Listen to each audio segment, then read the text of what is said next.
লখিমপুৰৰ চিয়াজুলিত ওলাইছে বাঘ। বনৰজাৰ আক্ৰমণত আহত যুৱক। চিয়াজুলিৰ দীৰ্ঘা নাহৰবাৰী গাঁৱৰ ৰাউত চুকত সংঘটিত হৈছে এই চাঞ্চল্যকৰ ঘটনা। আহত যুৱকজনৰ নাম ৰিবন সিং ছেত্ৰী। জানিব পৰা মতে শুকুৰবাৰে নিশা 10 বজাত দীৰ্ঘা বনাঞ্চলৰ পৰা ওলাই অহা বাঘে যুৱকজনক নিজ ঘৰতে আক্ৰমণ কৰাৰ লগতে গোহালিৰ গাই গৰুৰ ওপৰত আক্ৰমণ কৰি আহত কৰাৰ লগতে গৃহস্থৰ কেইবাটাও কুকুৰা মাৰি পেলায়। ইফালে গৃহস্থৰ চিঞৰ বাখৰত ওচৰ চুবুৰীয়া ওলাই আহি হাই উৰুমি কৰি বাঘটোক বনাঞ্চললৈ খেদি পঠিয়ায়। সন্ধিয়াৰ ভাগতো গাঁওখনৰ সমীপৰ শুকানজুলিত বাঘটোৱে বিচৰণ কৰি থকা প্ৰত্যক্ষ কৰিছিল স্থানীয় একাংশ ৰাইজে। আনকি ফুট গধূলিতে আন এঘৰ লোকৰ দমৰা গৰু এটাৰ ওপৰতো বাঘটোৱে আক্ৰমণ কৰা বুলি জানিব পৰা গৈছে। এই ঘটনাৰ পিছত স্থানীয় ৰাইজৰ মাজত তীব্ৰ আতংকৰ সৃষ্টি হয়। অঞ্চলটোত কাহানিও নঘটা প্ৰথমবাৰৰ বাবে ঘটা বাঘৰ আক্ৰমণৰ ঘটনাক লৈ অঞ্চলজুৰি সৃষ্টি হৈছে তীব্ৰ চাঞ্চল্যৰ। কি হৈছে ঘটনাটো বোলে? ঘটনাটো এতিয়া ৰাতি আমি শুই আছিলোঁ 9:30 মান বজাত। তেতিয়া ঘপককৈ মানে মুৰ্গীটোৱে আৱাজ দিলে, চিঞৰিলে মুৰ্গী চিঞৰোঁতে মই মানে অলপ হাল্লা কৰি ওলাওঁতে দুৱাৰৰ পৰা দুৱাৰ খৰি জাষ্ট চিৰিত নামিছিলোঁহে, তেতিয়া ঘপককেনে বাঘ আহি মানে মোক ভৰিতে কামুৰিলে। কিমান ডাঙৰ আছিল বাঘটো? বাঘটো আপোনাৰ কুকুৰতকৈ অলপ ডাঙৰ হ'ব। হয়, কুকুৰতকৈ অলপ ডাঙৰ হ'ব বাঘটো। হয়। তেতিয়া মোক কামুৰি আকৌ মানে ঘূৰিয়ে আছে, যোৱা নাই বাঘটো। ঘৰৰ চাৰিওফালে ঘূৰিয়ে আছে, ঘূৰি পকি আছে, চাই আছে। মইতো ভিতৰত তেজে হৈ গ'ল ভৰি, ভিতৰত পলাই মানে ভিতৰত মানে তেজ মুচিবলৈ ল'লোঁ। তেতিয়া বাহিৰত গৈ আকৌ গৰু 3জনী গৰু কামুৰিলে। তাৰপাছত আকৌ খুৰাৰ ঘৰলৈ গৈ তাতো এটা দমৰা গৰু কামুৰিলে। তাৰপিছত গাঁৱৰ মানুহবিলাক আহিলে।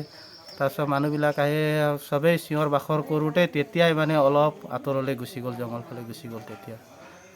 তেতিয়া আকৌ এম্বুলেঞ্চখন মাতি মই আকৌ লখিমপুৰ চিকিৎসা মহাবিদ্যালয় গৈ অলপ চিকিৎসা কৰিলোঁ। তাৰপাছত ডক্টৰে ইনজেকশ্যন দিলে, 7টামান ইনজেকশ্যন দিলে। তাৰপাছত ঘৰলৈ যাব পাৰিবা বুলি পঠিয়ালে। আহি এতিয়া শুই আছোঁ। এতিয়া আপুনি অহাৰ পাছতে অলপ উঠি এতিয়া বাহিৰলৈ ওলাইছোঁ। ইয়াৰ আগে পিছে এনেকুৱা ধৰণৰ বাঘৰ আক্ৰমণৰ ঘটনা ঘটিছিল নেকি আমাৰ এইখন অঞ্চলত? নাই, আজিলৈকে আমি এইটো বয়স হৈ গ'ল, আমিতো আজিলৈকে একো এইবিলাক এনেকৈ ধৰণৰ ঘটনা গম পোৱা নাই। হয়, প্ৰথমবাৰ বুলিয়ে এতিয়া জানো। আমাৰ দেউতাসকলেও কৈছে, তেখেতলোকে কৈছে আজিলৈকে বোলে এনেকৈ ঘটনা ঘটা নাই। যোৱা ৰাতি আপোনাৰ 9:30মান বজাত বাঘ, কুকুৰ নিচিনা বাঘেই হ'ব, আহি এই ভাইটিক আক্ৰমণ কৰিলে।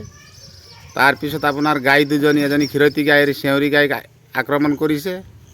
গোটেই তেজ হৈ কুকুৰা 2-3টামান আপোনাৰ মাৰিলে। তাৰপিছত আপোনাৰ ভাইটিক লগে লগে আমি 108 মাতি লখিমপুৰ চিকিৎসা মহাবিদ্যালয়লৈ পঠিয়ালোঁ। তাত ট্ৰিটমেণ্ট কৰি ৰাতি ভাইটিক পঠিয়াই দিলে। ভাইটি এতিয়া বিচনাতে পৰি আছে। এইখিনিয়ে ঘটনা। এতিয়া মই আমাৰ ফৰেষ্ট বিভাগকো, বন বিষয়াসকলকো জনোৱা হৈছে। তেখেতলোকে এতিয়া আহিম বুলি কৈছে, আহি পাব তেখেতলোকে কি তদন্ত কৰে।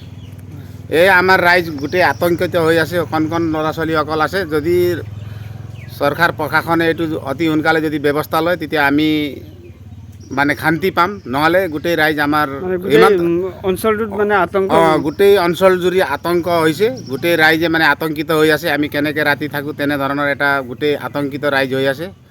সেয়ে প্ৰশাসন ফালৰ পৰা যদি কিবা ব্যৱস্থা আছে সেইখিনি যদি আপোনালোকে হেৰি কৰি দিয়ে তেতিয়া ৰাইজে শান্তি পাব বুলি মই মোৰ ফালৰ পৰা এইটোৱে ক'লোঁ।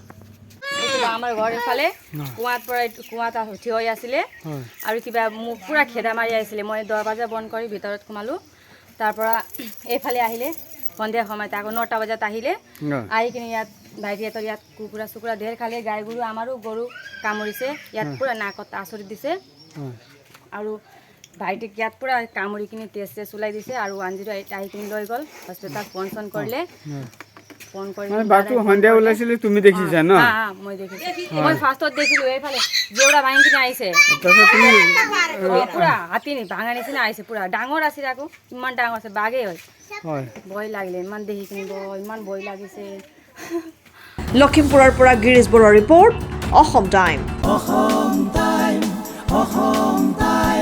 ৰাইজৰ কণ্ঠ।